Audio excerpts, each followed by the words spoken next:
is why ubona umuntu bekade powerful eshumayela esenza izimanga uve ukuthi uthi Nkosi ubemazi bengamazi yakada ungakwazi ukuxolela umkakho ukuxolelwe wena uthi izolo uzenzileyo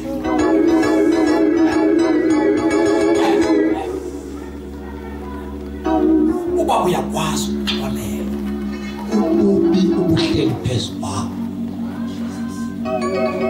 uvuke ebusuku ubambisene nomakhelwane ungefani naye ekolini wokukhangela ngenyama uqonqoza emzini ubungangeni kuyo uthi ndizocela uxolo ulile ngoba uhlangene nendoda yaxolela ububi bakho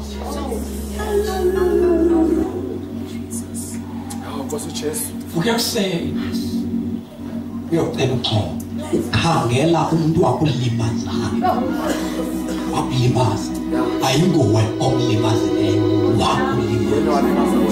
wakulimaza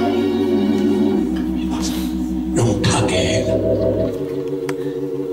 andithethi ngefamily ndithetha umuntu ophila iminyaka ulimala ngaphakathi ungenaxolo naye umeza ngaphaya ubhida indlela ngakwazi ukujabelana naye ufike uYesu axolele ububi bakho lento yenzelwe nguYesu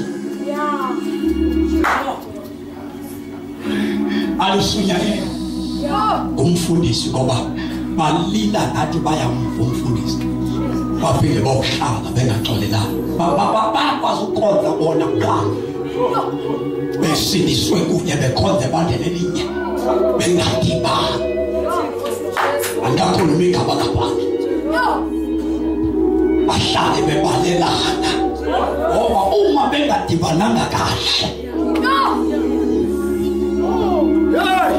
yeke indaba isekudibaneni kwakho noYesu isekuxolelweni kwakho nguYesu elikawa uxolelwa nguYesu bayibona into oyenzile basibona izono zakho bakubona ububi bakho bayibona into oyenzelweyo ayiloba engindenza ndibe yinto ndiyo indoda endadibana nayo yachila ububi bakho yasusa ububi bakho lento yonkosi endenza ndibe yinto ndiyo indoda engahlangana nayo day by day uma ndibona abantu besindwa zizono uma ndibona abantu besifa zizono kuchile kumlindi kuchile kobaba ububi endancedwa kubo lento ndenza ndingahlala ndazamandla ayandibambile uJesu engekafiki akwenza ube yilento iyo wahlangana njani kwenzekani umuntu ohlangene noJesu nebali unestory sakhe ngoba sabike nemlandleni yaziwa ngamadoda ngothanda amadoda one day yathatha i-amen yabheka emfuleni njengesiqhelo umishwana esifuleni ibuye ivumene nendoda njengesikhathi njengenjwayelo iyathatha ibhakede la yatshona emlanjeni yafika kuko umfana wasezulwini Dr. Jesus amen esigarandayo ethuma ube nenhlalo yokubonana nayo your life will never be the same again ngoba nenhlalo wangadibani nami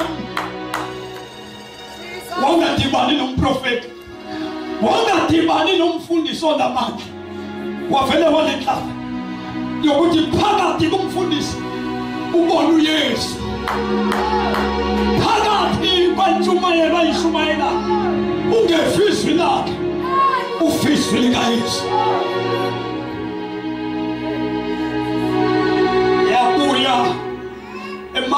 usitshoyo izandla nibona umuntu oxhelele into endake not indaba.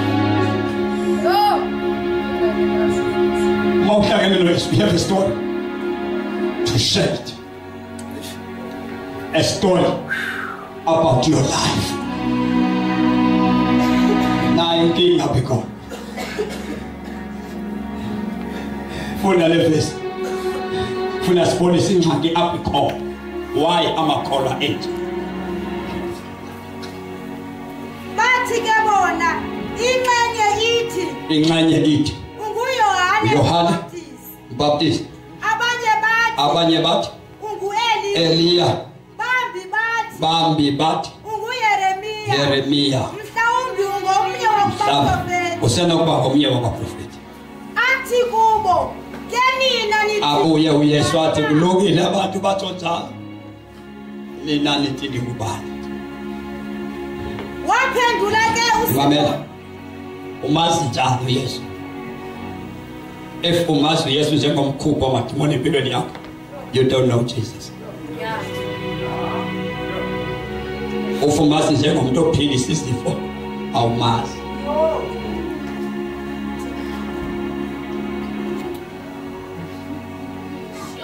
Ukuba uYesu umazi njengomuntu wafika kungaphangeli waphangela akufika awukamazi. Obumsebenzi usazabulahleka. Usazabhentshelwa emsebenzini. That means when usabehlukana noYesu xa ubhentshelwa. Wena usazagula. Wena umazi uYesu ngoba wakuphilisa. Umazi nje njengomphilisi.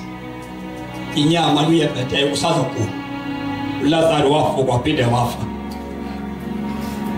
So if umazi uYesu njengomuntu wakufusela umntwana, umntwana usazagula. Wafika uYesu ufelwa kakhulu. Wafika uYesu kwaqhamuka ukufa usazawufelwa. It's a period. So if uYesu umazi kwezo ndawo awukamazi. Mazi uYesu njengomuntu okubisonga muhle awukamazi usazawulamba. So ukuba wazi uYesu kulo mihlaba usake sangamazi kulo mhlaba ngoba wafika kuye ehlutha imali yakhe.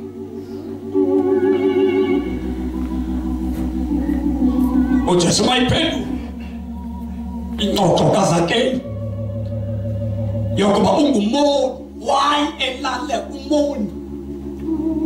Kutheni efuna umoni?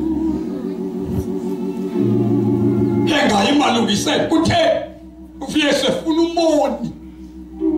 Owakuvelele emhlabeni umoni. Intoni emenza abe ngumoni? Imali wayithatha ebantwini. Umoni. Wasiwa ngesono sakhe. Waphendula uYesu wathi nyana womuntu uzela into ezibili uzakufu okulahlekile nokusindisa. He is not a healer, he is a savior. A man can be a blesser. Ikubusise kusikelele umuntu. No one can be a savior. Only God can save a man. That's what it is. Only Jesus. Okwazi uhlambula umuntu. Makhulunywa ngohlambululo. Kukhulunywa ngomuntu okukhuphe entweni. Ubungcwatywe yiyo for years. Ngena manje wakusinceda ungekho umuntu okunceda. Jesus is not a healer. He is our creator. He is a savior. Injongo yakhe ayikho kuba usisikelele ngemoto nemali nezindlu, kodwa injongo yakhe wayezawudiliza udonga oluphakathi komuntu noNkulunkulu oludonga lakhiwa ngesitena zezandla ludonga lezinto zenzile donga lesono athatha umuntu wakhe akhonze phambi kwakhe njengo-Adamu wayikhonza phambi kwakhe isono sengekafiki hlazana isono safika saseparate umuntu kuNkulunkulu na uJesu uzohlanganisa.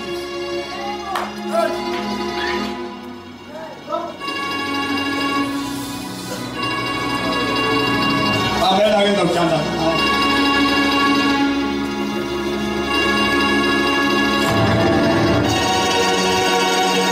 Nina nithinde ngubani obabantu bayayikula into abangazi abantu babazihlabelela ingoma yethu ungcwele thina atho yena engekho ngcwele eyihlabele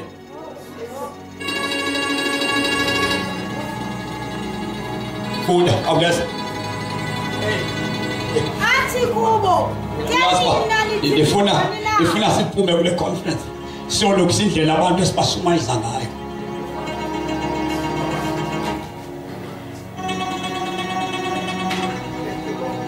Bathi abantu likubani apha waphendula uSimoni wathi wena unguye uKristu. That is lento yayifuna uNikodimi ukuzake lento wayifuna uNikodimi kubani lo ufihlwe kuYesu.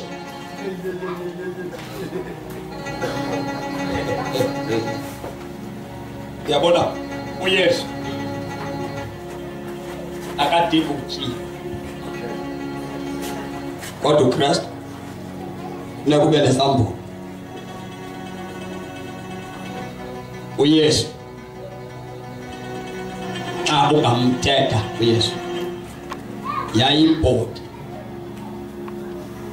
yayicontainer uKristu azofikela kuyo.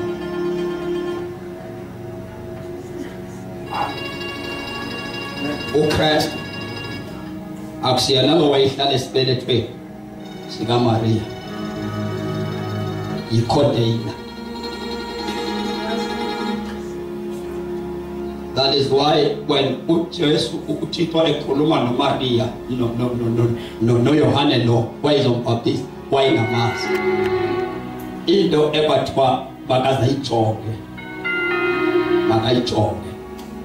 uma kufika the Holy Spirit eblanzi that man eye ahlale ngomoya kwethu. You know uKristu babekeke bambulala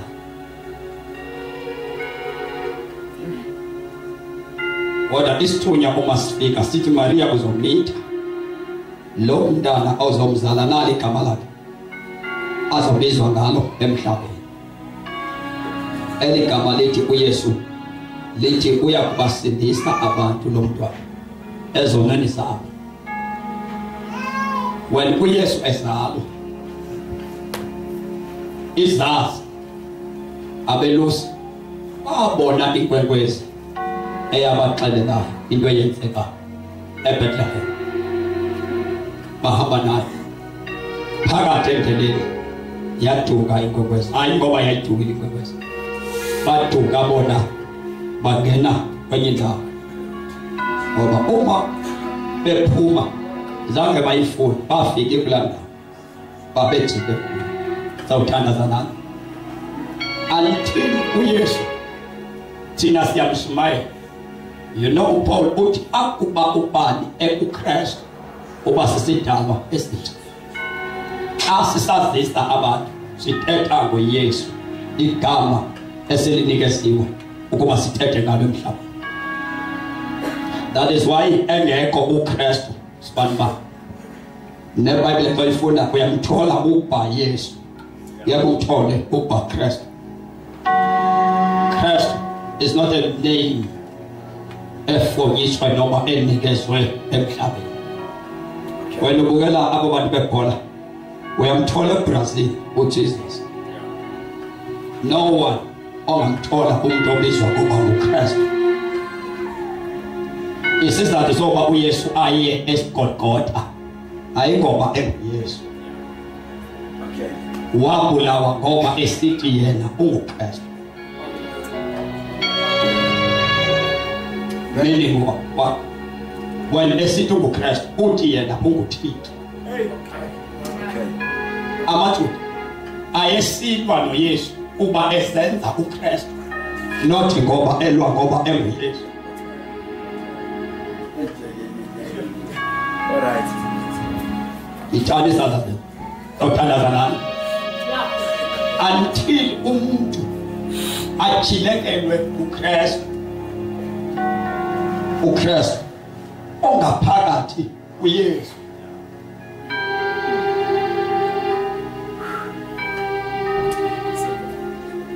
Uthandazana. Lento ebangela abantu bafike ezonweni uYesu ekhona. Ukungafiki isecret ephakathi kuYesu. Ngoba uPaul uthi alathi akuba umuntu kuYesu. Uthi akuba umuntu ekuKristu. Before ufike kuKristu kukhona izinto ezithi asele umamkele uYesu zichileke. Then uma sesichilekile wathatha isigqibo sokusuka kwezi zinto uya kuKristu. Na uKristu uma ufika kuye yena ukwenza ube sisidalwa esitsha. uKristu ukuYesu. uKristu ukuYesu. Until kuchile kuKristu. When kuchile kuKristu kuchileka ifavor. Lento uNkulunkulu akwenzele yona. Ngoba uthixo ukuze uMaria mithe uYesu bakungaziswanga Yesu, the body of Jesus, bakuziswa uKristu.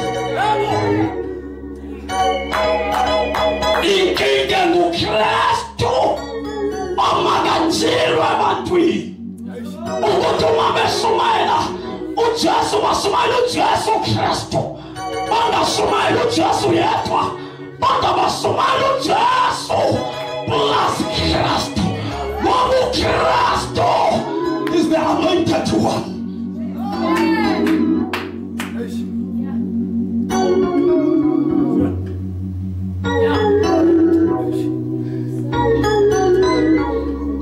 And then this is the covenant.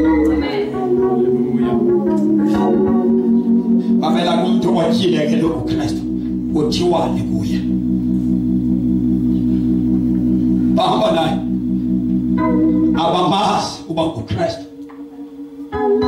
Bazi uYesu. Baphila noYesu.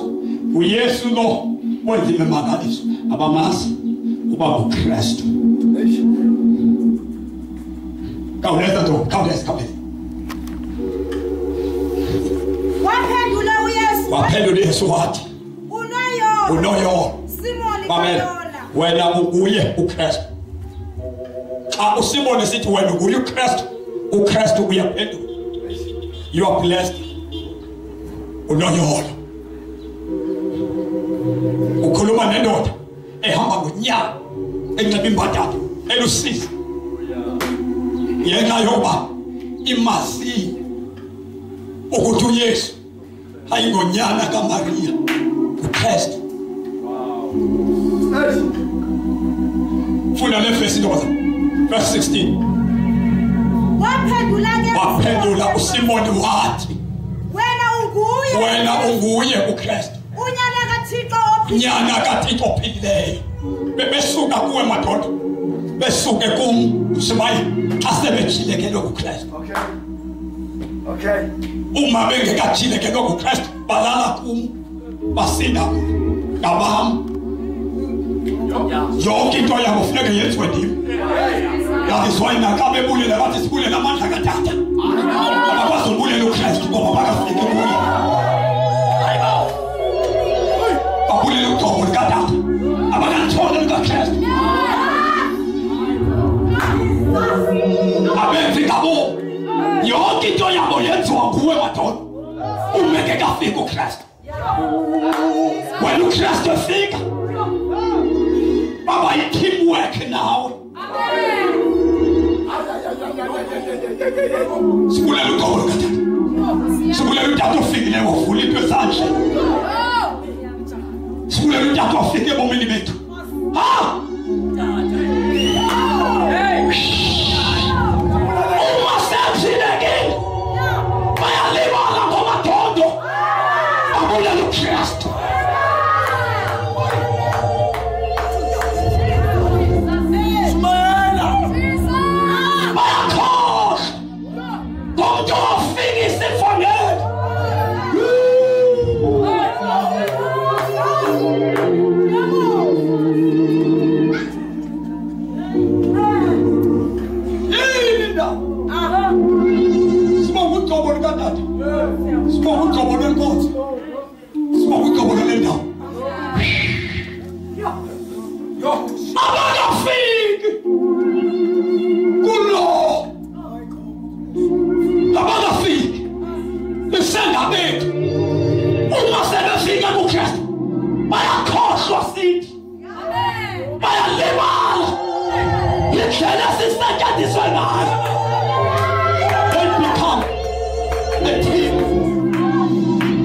We work together. So sebenza na. Besikade sibulale kama ngegafi. Kodwa masebe uKristu.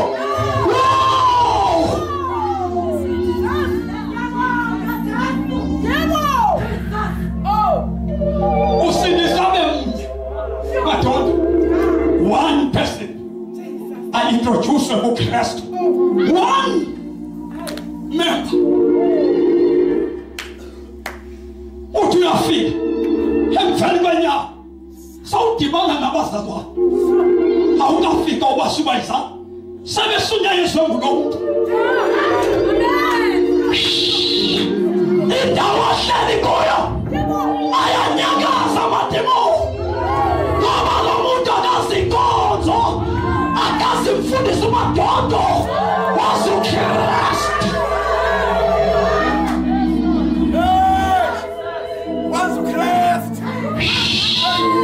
Uma se introduce uKristu ilali yakhe abasenxabile abahluphekile banukisa uThixo emzini wakhe bathi babehluphekile bakhangela isalukazi esingena sikolo bakhangela umama ongafundanga bathi befundile bayobuza kwasalukazi singasizwa yini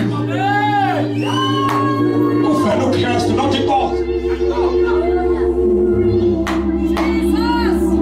That is why Jesus said you are blessed. Umuntu wazalwa ngoYesu enguKristu ubusisiwe. uKristu uyamdala umuntu ngokutsha. When God created a man, let the Bible wenza indoda nomfazi same time.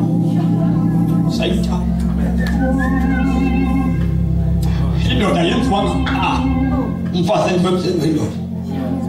If you read the Bible, chapter 1, verse 26, masenza umuntu ofana nathi.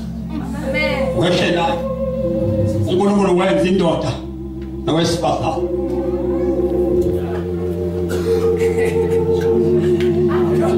Uma emenza iBhayibheli lithi wambusisa.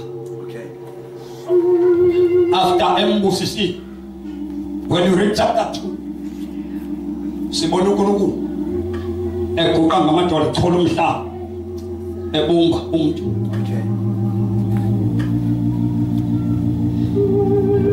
Lando wayenza uNkulunkulu is not a man, it's a container. Azofikisela kuye umuntu amenzile. God is not akusela uNkulunkulu umhlaba masenze umuntu okufana nathi asifuze. God is the spirit. When God esakha umuntu wenza icontainer.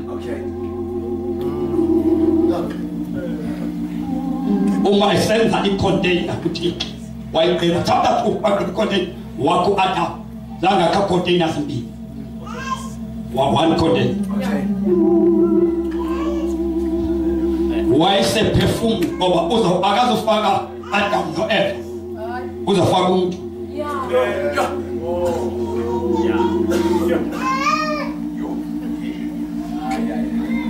when uNkulunkulu emenzile icontainer wayibona wayibuka yebo icontainer zangikhulume ngoba icontainer itheti. That is why uma umuntu esaywa imoto emgaqweni ufika sekuthi akasekho kodwa nangu umuntu khona akasekho nangu khona nakwelele emgaqweni kodwa kuthi akasekho uphi ngoba nawo into eseleleyo icontainer behlala amen yena umuntu wami ubuyela kulanto wathi kayidaba yangathethi nangezinto ngoba kakade akusona icontainer ethethayo ukhuluma umuntu wena uJesu ekhuluma noMaria wayengathi uzothwala uNkulunkulu bafuneka ethole icontainer ngoba icontainer ingayithwala icontainer kodwa icontainer ngeke imthwale uNkulunkulu.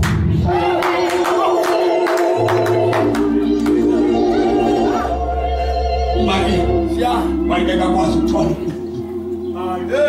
wathola icontainer azofikela kuyo uNkulunkulu. Wena umuntu esenza uNkulunkulu zangakhe wathula lokhlala wakha icontainer ngoba umuntu wathi uzomenza afane na uNkulunkulu akafi uNkulunkulu akapheli. That is why makwenzekile wafa unesono uyawufutha esibopweni ubomi bakho ngempela ngesikhathi bejabulela ubomi obunaphakade wena uzofa inhlungu kunaphakade ophela. From the start uNkulunkulu planning yakho awayisakha wena akanayo into ethi wena une ending. You don't have an ending. Understand? Uma bezojabula ebomini obunaphakade obumnandi na uzojabula usawufuku nokakanje nokha. You never stop shining. If you die fele songelisa. That is why uNkulunkulu umuntu bafuneka kwakhe icontainer ngoba uNkulunkulu umuntu emhlabeni akasiyambeni uhleli kwicontainer na uma kuzawudala icontainer funeka kubulawe icontainer ukuze kufike emntwini. Amen. Ngoba icontainer umuntu odala izo icontainer imbambile ukuba ngambona umdali wakhe. That is why when uNkulunkulu esakha umuntu ethumela uJesu emhlabeni kwafuneka uqale ngecontainer emenzele njalo. iBhayibheli lithi ebhaptizi uYesu nabo bonke bebhaptiziwe wehla umoya wethu wayezowenza moyitwe 30 years uYesu uthulekile kungekho nix efakalayo ngayo amadimoni esithi abantu ethula uYesu kungekho mandla okhupha amadimoni abantu bebulawa besifa uYesu ethi kwakha 30 years ngoba imission yakhe is only 3 years ayigqibi into ayizoyenza emhlabeni 30 years emlandela eJordani the Holy Spirit oyizokhuluma noMaria. Why umuntu lafika azokhuluma noMaria? Why understand this? Obumebona sekhuleka engaxeli lonke kwakwenzeka wayingathathi indaba sigula bafuna umuntu abelosakusa wakhondelwe zokwakhiwa kuMaria. Yo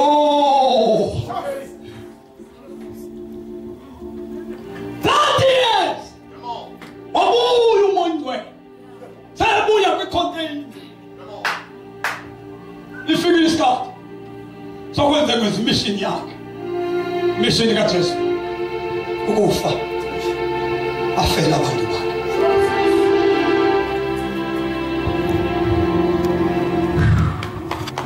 Siyathandaza nami kuthiwa kubonjwe ehlaphezu kwakhe uma ephuma waqala uYesu phakathi kuye wakhona indoda engehlulekile wathatha after the Holy Spirit wasiwe ekhaya ukuze kukhandwe ikhonde imelane nesimo sokuthwala uKristu wakhandwa after 40